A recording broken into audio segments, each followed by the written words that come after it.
I'm Elizabeth Vargas. And I'm John Stossel. And this is 2020. He made his name walking in Memphis, but cheated death driving in Denver. Every second that passed by, I thought, that's the last second I'll be here. Grammy winner Marc Cohn, shot in the head, police say, by this man. Lucky to be telling his story tonight in his own words. From ABC News headquarters in New York, Elizabeth Vargas and John Stossel. Good evening and welcome to 2020. 12 days ago, singer-songwriter Marc Cohn was shot in the head during a carjacking after his concert in Denver. Now, you may know the Grammy Award-winning Cohn from his hit song, Walking in Memphis. That album sold more than 2 million copies. What you may not know about him, and what brings this story close to home, is that Marc's wife is my co-anchor, Elizabeth Vargas. And what a week this has been for you. What a week it's been for everyone, actually. In our jobs, John, we cover crime and its victims all the time. Nearly 12,000 Americans were shot and killed last year. There were 38,000 carjackings across the country. But those numbers tell you nothing about the people behind each and every one of those attacks. But one carjacking last week in Denver put a human face for me on those numbers, my husband's. Here's Marc's story in his own words. Put on my blue suede shoes and I boarded the plane. Touchdown in the land of the Delta Blues in the middle of the pouring rain. Every night we would sort of have this routine. We would talk about what went right, what went wrong. Then I'm walking in Memphis, walking with my feet 10 feet off the field. Walking in Memphis. This particular night in Denver, I just sort of got in the van with everybody and said, that was the best show so far. And that was about all I had to say. Tom, our tour manager, was driving us. So it should have been about a 10-minute ride back to the hotel. Jay was in the passenger seat. I was in the second row alone, and Shane was behind me. There was a sense of danger. Something was unstable.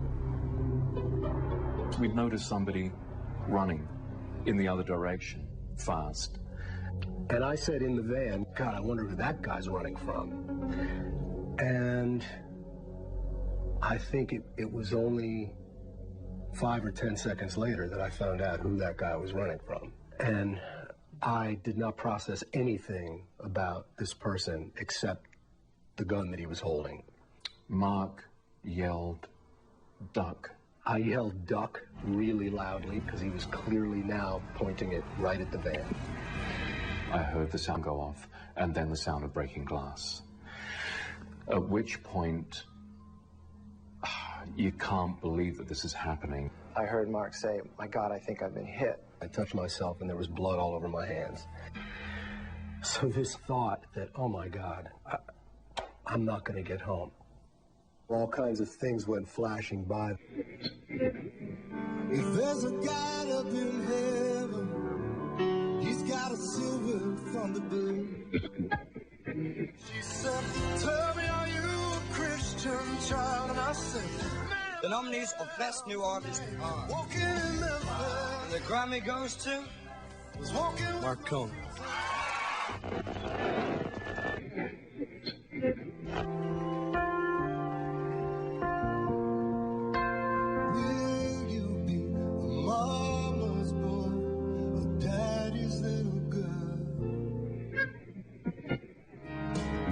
Take me down under the wishing tree and lay your healing hands on me. Please don't let me die. I have children. I have a wife. It was terror, disbelief, and just, a prayer. Just please don't let this be it.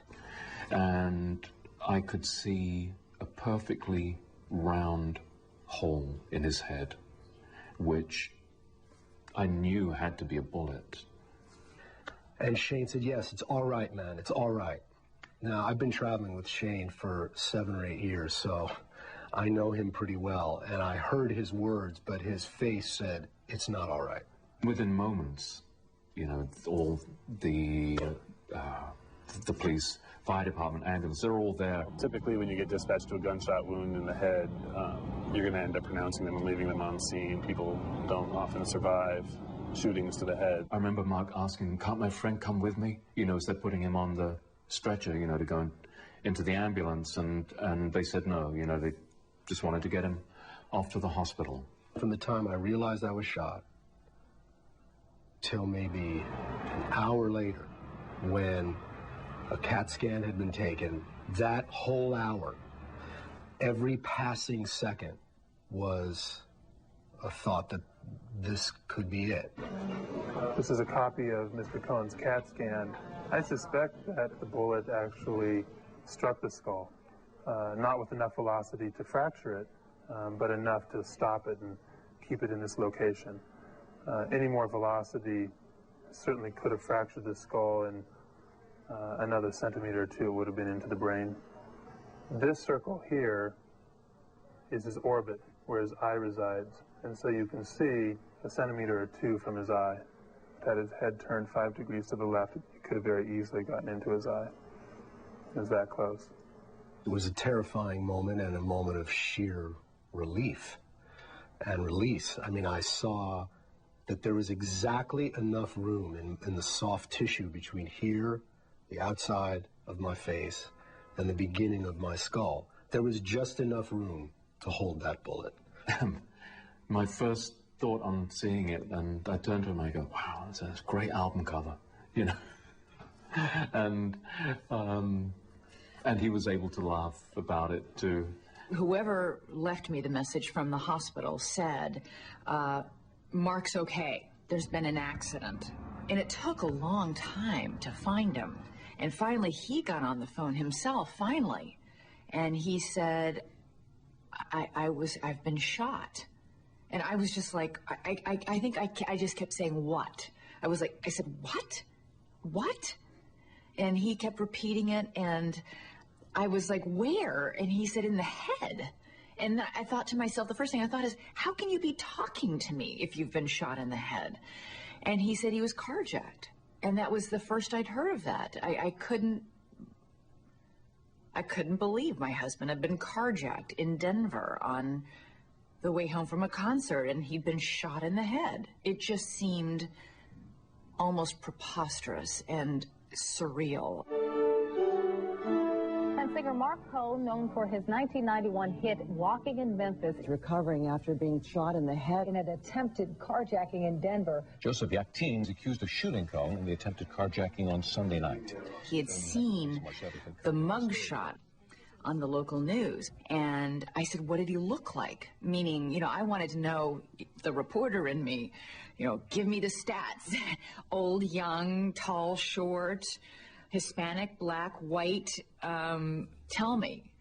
And he said, he looked like a monster. And that was it. That's all he remembered. It scared him. It scared him that he was still wanted.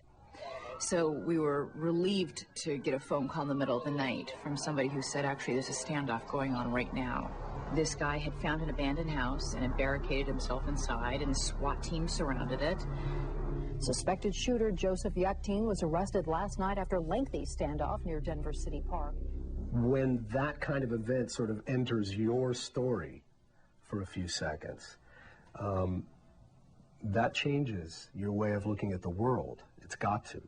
And I don't know how long that's going to last, and I can't say that it has made me unable to sort of deal on a day-to-day level with normal things. It hasn't. But there'll be times where I'll just be talking to somebody, and usually it's some passing thought either about the event or one of my kids or Elizabeth, and I'll just start crying. Long after the physical wounds are healed, I think my husband's going to really be struggling with the psychological effects of what happened. How many roads you've traveled,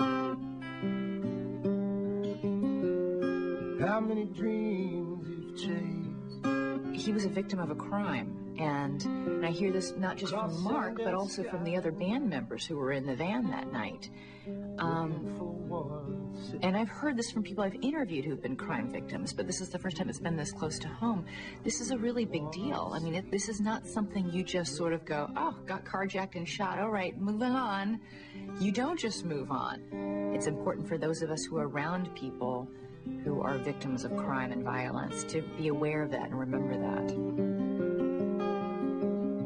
You know, the idea that now I need to make every moment fuller and appreciate it more, I have to wait and see. I already know there's a couple of my songs that might actually, with this sort of behind me, have a different, take on a different meaning or color, not only for me, but for the people that are listening.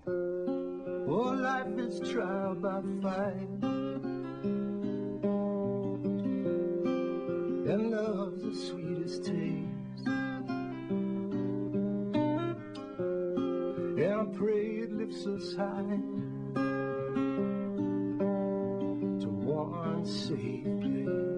Yeah, hey, yeah, one safe place. Yeah.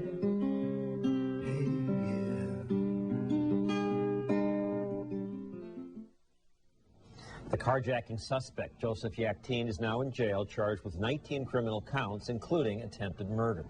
So, Elizabeth, how's Mark doing now? Well, as you could see from the videotape, the surgeons have done a great job sewing the wound on his head, and he expects to make a full recovery. Is he back on tour? He'll be going back on tour in the fall. He's got a new live album out, so he's got to get out there and sell it, but he'll be back on tour very soon. What a couple of weeks. We will be right back.